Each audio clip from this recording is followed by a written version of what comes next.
কোনো গুণোত্তর প্রগতির তৃতীয় পদ কত 4 হলে প্রথম 5টি পদের গুণফল কত?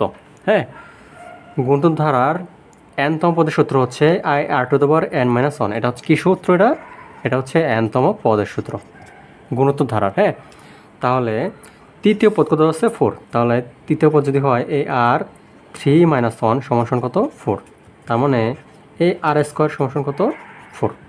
তাই প্রথম পদ কত হবে ar এর পাওয়ার 1 - 1, ঠিক আছে? তাহলে ar এর পাওয়ার 0, প্রথম পদ হবে কত a। দ্বিতীয় পদ কত হবে ar এর পাওয়ার 2 - 1 ar।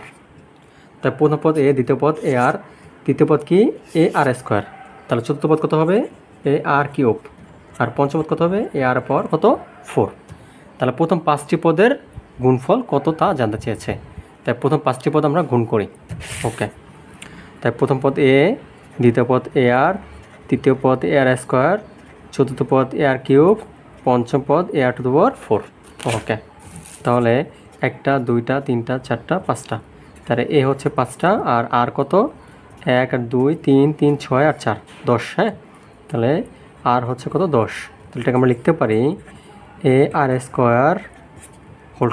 5। তাহলে ar² মান কত? ar² মান হচ্ছে আমাদের 4, ঠিক আছে? তাহলে 4 এর পাওয়ার 5, তাহলে 5টা 4, 1টা 2টা 3টা 4টা এবং 5টা, এটা মান হয় 1024। তাহলে এটার আনসার কত আমাদের 1024। ওকে।